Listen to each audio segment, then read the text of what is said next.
So for today's movie review, I'll be reviewing Star Wars Episode VIII, The Last Jedi, the overall second film within the Star Wars sequel trilogy following Star Wars The Force Awakens, and the movie is directed by Rian Johnson, if I pronounced his first name right, who's only directed 3 other movies before this movie, the first one being the 2005 crime drama Brick, which I think is really underrated, followed by The Brothers Bloom, which I have not seen, although more people know him for the 2012 science fiction movie Looper, which I thought was overrated. But between Looper and Star Wars The Last Jedi, it kind of made me happy that this director is getting more work as a director. That being said, Star Wars The Last Jedi wasn't my most anticipated movie, to say the least. Now don't get me wrong, I still look forward to seeing it, but I wasn't as hyped up to see this movie as much as something like The Force Awakens, because when Star Wars Episode VII, The Force Awakens came out, it was a pretty big deal, because not only was that the first new Star Wars movie to be made 10 years after Star Wars Episode III, Revenge of the Sith, but it was also the first Star Wars movie to be made without the influence of George Lucas, and it was also the first Star Wars movie to be made within the confines of the Disney company, because back in 2012, Disney acquired the rights to the Star Wars franchise, so that movie was a pretty big deal. Even then, when it came out, it broke all sorts of box office records, becoming literally not only the highest grossing film of that year, but also just became just the highest grossing movie in general, even surpassing James Cameron's 2009 movie Avatar. And of course, the movie got positive reception, although many people criticized that the movie took a lot of elements from Star Wars Episode 4, but that's a whole nother topic. And even though I did like that movie, something about this movie I didn't look forward to as much. And I think I kind of know why. Because through the combination of the advertising, the movie started to look more and more like a retread of The Empire Strikes Back. And on top of that, Disney, along with Lucasfilms, plan on making even more Star Wars movies in the form of the side stories, along with a new trilogy on the horizon. I think it is just one of those things where maybe we're just getting a saturation of Star Wars movies that don't need to exist. That being said, my big question for this movie is, will it pull a Force Awakens stunt in which the movie itself will become a retread of The Empire Strikes Back? As for the plot of the movie, sometime after the destruction of the Starkiller Base, Rey comes into contact with the exiled Jedi Master Luke Skywalker in order to develop her newly found abilities, along with uncovering the secrets of her past. Meanwhile, General Leia, along with Finn, Poe, and many other Resistance fighters, try to escape the evil clutches of the First Order as Kylo Ren continues his training while under the tutelage of the mysterious Supreme Leader Snoke, who has taken a keen interest in Rey. In terms of what I liked about the movie, I thought the movie had really good pacing, save for the side mission revolved around Finn and Rose, but other than that, I thought the movie moved at a really brisk pace, and that there's always something going on. Like, I was never bored throughout the movie. I also thought that the movie had some really good production values, starting with the special effects, because much like The Force Awakens, the movie also has some hybridization effects. Hybridization being, it has a combination of both CGI effects for most of the battles that takes place in space, to some of the green screen effects, to a lot of practical effects. Because with a lot of today's movies, most of them feature nothing but CGI with very little to no practical effects. And I feel that with movies like this that include practical effects like these, I think makes the illusion that much better. Because when you watch something like the Star Wars prequels and have very little practical effects in it, most people can look at it and go, oh, that's nothing but a CGI effect. Like, people are quick to point out what the illusion is. With something that's got both CGI and practical effects, it makes the illusion that much more concrete and believable. And actually makes the movie feel like a movie, as opposed to how many of these blockbusters just are nothing but CGI, or to a point where it just looks like a cutscene from a video game. I also thought that the costume design was really good as well, since I thought that the costumes that you see between Force Awakens and this movie fit the visual aesthetics of the original trilogy. And I think out of all the costumes featured within this movie, I think my favorite set of costumes all have to revolve around Luke Skywalker. And the reason as to why I liked Luke Skywalker's outfit in this movie, his outfit encompasses the Luke Skywalker that we all know and love from the original trilogy, because when you look back at the original trilogy in terms of the wardrobe choices that Luke Skywalker wore. In A New Hope, he's primarily shown wearing this white outfit, symbolizing that he's a new kid on the block. He has no experience. In The Empire Strikes Back, he wears a gray outfit, symbolizing that he's definitely got some experience under his belt, but he has much to learn. And by the time we get to Return of the Jedi, he wears a full black outfit, symbolizing that he is now a full-fledged Jedi who has a ton of experience under his belt. And with his various outfits you see him wearing throughout this movie, it physically encompasses who Luke Skywalker is in the original trilogy, since we see him wearing various outfits, from wearing the outfits that either have the white or grays, to seeing him wearing the black outfits throughout the movie, showing us that Luke Skywalker at this point in time is a physical representation of what he was throughout the original trilogy, which I thought was a nice touch. I also thought that the movie had some really good development with certain characters, because when it comes to your average sequel, the biggest problem that a sequel usually faces is not developing the characters. With this movie, on the other hand, I feel that it really does develop the characters to their next stage in life. From Rey abandoning the scavenger identity and becoming a full-fledged Jedi, to Kylo Ren moving past his wannabe Darth Vader persona and accepting for who he really is, to Finn embracing the rebel in him, along with Luke Skywalker overcoming his demons in order to move forward in life. I also like how the character development in this movie ties in with the overall theme that the movie presents, that being letting the past go. Because you have a lot of these characters who are facing their own demons, but in order to move forward, they also have to, quote-unquote, bury the past. And I don't just think it applies to just the character development too. I think it also applies to the overall mythology that this trilogy is establishing. Because as the trilogy sits, it's essentially letting the Skywalker dynasty die out in order to make room for a new mythology within the Star Wars universe. As shown with Rey inheriting the Millennium Falcon from Han Solo, along with becoming a Jedi from Luke Skywalker. Who knows, maybe she'll be the one to lead the Resistance. Although I would like to see Poe lead the Resistance. And speaking of Poe, I like the fact that he has a lot more to do in this movie, because in The Force Awakens, from what we saw briefly of him, he seems like a really cool guy, but he doesn't really appear much in the entire movie, since we were trying to establish new characters along with re-establishing old characters. And I feel that of the new characters who happen to be a part of the Resistance, he essentially got the short end of the stick. But I do like the fact that he has a lot more to do in this movie. I also like how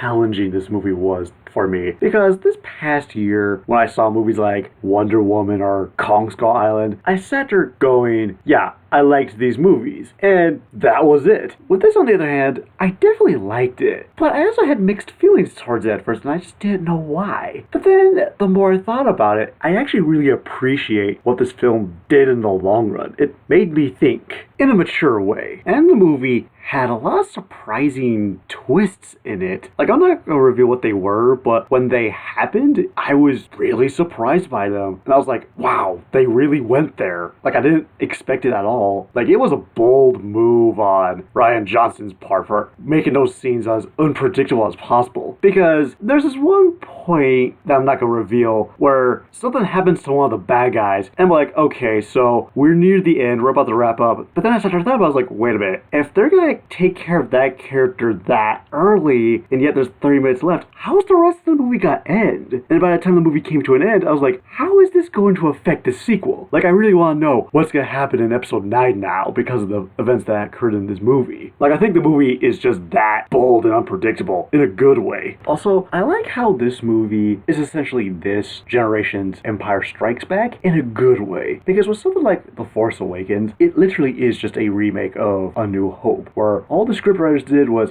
okay, let's look at the script to A New Hope, change a few names around, and maybe add a scene here and there, and that's essentially The Force Awakens in a nutshell. With something like this, on the other hand, it definitely is the Empire Strikes Back of this new trilogy, in that same sense of it's a lot darker, and has some familiar elements that were seen in Empire Strikes Back, but they're not done verbatim. For example, with something like The Empire Strikes Back, we had Luke depart from the the rest of the characters go to Dagobah to train with Yoda, while Han Solo, Leia, and Chewbacca and all of them were being chased by the Empire. With this movie, again, it's very similar where we have Rey going to whatever planet Luke resides on to train, while we have characters like Leia, Finn, Poe, and BB-8 being chased by the First Order. Very similar sounding concepts, but they go in a different direction with said idea. Because with something like The Empire Strikes Back, when Luke first lands on Dagobah, he has no idea what Yoda looks like, and when Yoda does first appear, Luke doesn't immediately know that it's Yoda, and Yoda is secretly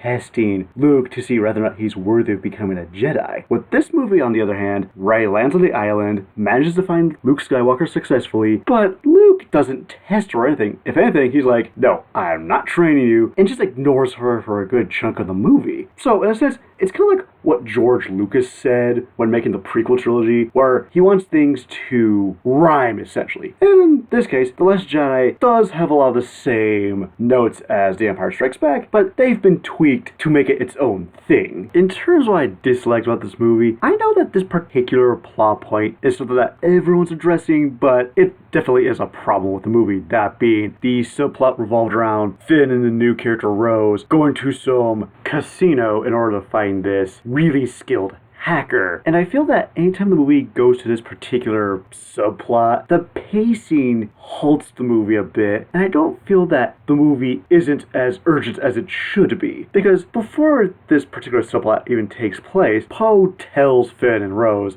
that they have 16 hours to find this particular hacker, yet when they get to the planet, they're like, shit, we only have like 8 hours left, or some absurd low number. I'm like, wait, this doesn't feel urgent. It feels like they're taking their time with this. And I also have two more problems revolved around the subplot. One of them being the visual aesthetics. Because when you do see Finn, Rose, and BB-8 traversing the casino, I'm sitting there looking at it going, did we enter Ocean's 11? Like, it feels like we entered a different movie because the aesthetics don't really match up with the rest of the movie. It's kind of like that one scene from Attack of the Clones where you have Obi-Wan going to a 50s themed diner. It just visually looks out of place. The second problem I have with this subplot is the fact that I got the purpose as to why Finn, Rose, and BB-8 went to the planet in the first place, not just within the context of the story, but in terms of the overall message that the Rose character was bringing up. It's like, okay, that was the purpose behind it. But I do feel that once they do find a hacker and then they try to invade the First Order's main ship and try to disable it on the inside, I felt that it became pointless in the long run. Like, I feel like you could have taken this entire subplot of the movie and I think the movie would have still functioned fine as it sits. Actually, the more I thought about it, there's another scene that I think could have been taken out of the movie altogether. That scene being the portion of the movie where Poe and a few other members of the Resistance decide to stage a mutiny against Vice Admiral Holdo, so they don't like the lack of leadership that's coming from the new character. And I feel that this scene was included in the movie because the scriptwriters were like, you know what, we have a bunch of smart characters, but we're gonna make one of them do a dumb thing because the plot demands it. I feel like the scene could have been written better and had the characters conversing in a much more intelligent manner in terms of what to do next against the First Order, instead of having this unnecessary action sequence. And I'm still not a very big fan of the villains in this new trilogy so far. Like, I still think Kylo Ren is still the best that this group of villains has to offer and the most improved in some areas, even though I still think he's kind of a wimp. But again, that's his point. Whereas with a character like General Hux, I just view him as a knockoff of Grand Tarkin. But unlike Grand Tarkin, there are just a bunch of characters within the movie that really don't take General Hux seriously. And I think that makes him less threatening. And as for the other two villains in the movie, much like the last movie, I think these two villains are such wasted potential. The first of these villains being Captain Phasma. Because with her initial appearance in The Force Awakens, anytime Captain Phasma did show up, I was like, oh, right, I forgot you were in this movie. But when Captain Phasma shows up in this movie, however, she appears way too late in the movie. Because with her initial appearance in The Force Awakens, she first appears 10 to 15 minutes within the movie and appears periodically throughout the rest of the movie. Yet with this movie, on the other hand, she doesn't make her first official appearance till more than an hour in. And even then, when she does show up, she doesn't really do much. And I sat there going, I feel like you could have been cut altogether. Which is a shame because I really want to know more about this particular character. Then you have Supreme Leader Snoke, and I got several problems with this character. Because on one hand, I do like the fact that he plays a more active role within the story, and I think that the motion capture to him is a lot better than it was shown in The Force Awakens, but I still really don't like his character design because I feel that it's very lazy because it's just this creepy old man, and we already had Emperor Palpatine for that, and it's just one of those things where it's like, I feel like this could have been done using makeup as opposed to motion capture. Even his overall visual aesthetics in terms of wardrobe choice doesn't make much sense, because his initial throne room is like this crimson red, yet you see him wearing like this golden colored bathrobe, and the more I continue to look at it, I was expecting him to pull out a crack pipe and start smoking it while holding a glass filled with brandy while being surrounded by like Playboy bunnies, or the Star Wars equivalent of Playboy bunnies. And also the design itself is just really disappointing because when Andy Serkis was interviewed about the role, he described the character as being reptilian, and sure enough, there was a lot of concept art thrown around where you saw Supreme Leader Snoke looking either snake-like, or in some cases looked like an evil version of Yoda, which I think would have been cool, but instead we get this creepy old man, and like I said earlier, we already had that with Emperor Palpatine. And unlike Emperor Palpatine, what is this guy's backstory and motivation? Because you have all these characters throughout the movie constantly talking about Supreme Leader Snoke, and yet we don't know jack shit about him. Because with something like Emperor Palpatine in the original trilogy, in A New Hope, he's only mentioned. In Empire Strikes Back, he appears briefly for one scene, and we get a glimpse as to what he looks like and how he acts, and then we get his first official appearance in Return of the Jedi. And even though you don't know his backstory, you can sit there and go, what is your backstory? And yeah, sure, we did learn of his backstory in the prequel trilogy, but that's a whole nother matter entirely. But with Supreme Leader Snoke, on the other hand, it's just like, okay, who is this asshole? Like, I feel like this movie's asking questions that aren't gonna get answered. Like, I wish that the movie, instead of having that 30-minute subplot revolved around Finn, Rose, and BB-8 looking for that hacker, maybe we could have used that 30 minutes to develop Captain Phasma and Supreme Leader Snoke a bit more. Then you have some bits of exposition that I didn't think were explained well enough. One of them being the backstory to Rey, and I'm not gonna give away what her backstory is, but when they do talk about it, I sat there going, really? That's your backstory? Now, granted, for all I know, maybe that's not really it, and maybe it'll be explored more in the third installment of this newer trilogy, because when it's first told, I was like, okay, I'm very content with that. But then I sat there thinking about it, I was like, wait a minute, but they were making a big deal out of it in The Force Awakens, and if that is really the backstory, I don't feel that was properly built up. So I do think that maybe that's going to be an ongoing mystery within this new trilogy, but then there's just some other points in time where they're explaining stuff and it's like, I had a hard time following it. Then you had some characters that could have been taken out of the movie. Like I said earlier, Captain Phasma, along with the hacker from the casino subplot. But also talk about other characters in general. Like the group of frog nuns that inhabit the island that Luke lives on, along with the porgs. And as much as I love these adorable fat little porgs, they don't really contribute anything to the story. And I feel that there's one new character in this movie that I felt was miscast, that being Vice Admiral Holdo, who was played by Laura Dern, and I think that's nice for Laura Dern to appear in a big budget movie again, but I don't know, I never really pictured her in this type of role. Like, I actually would have been more okay with someone like Emily Blunt playing the character. Actually, better yet, remove the Holdo character altogether and replace her with Admiral Akbar. I think that would have made a lot more sense than the character we got, and it would have given a fan favorite character more screen time. As it is, he kind of left the movie unceremoniously. So, for my final verdict of Star Wars Episode VIII, The Last Jedi, remember at the beginning of this review how I stated say that I was really worried that this film was going to be too much of a repeat of The Empire Strikes Back, like how The Force Awakens was essentially a repeat of A New Hope. Well, The Last Jedi is essentially The Empire Strikes Back in a good way, because as much as I like The Force Awakens, it basically is just a remake of A New Hope with new locations and characters. With The Last Jedi, on the other hand, I can definitely say that it is The Empire Strikes Back in that same vein of it's got similar plot points, but it's not done verbatim like The Force Awakens did it. So overall, Star Wars Episode 8 The Last Jedi might not be perfect in some areas, but I do consider it to be a really good movie. And as far as I'm concerned, I think The Last Jedi is potentially the third to second best movie of the entire franchise. That being said, before I give my final rating, what did everyone else have to say about Star Wars Episode 8 The Last Jedi?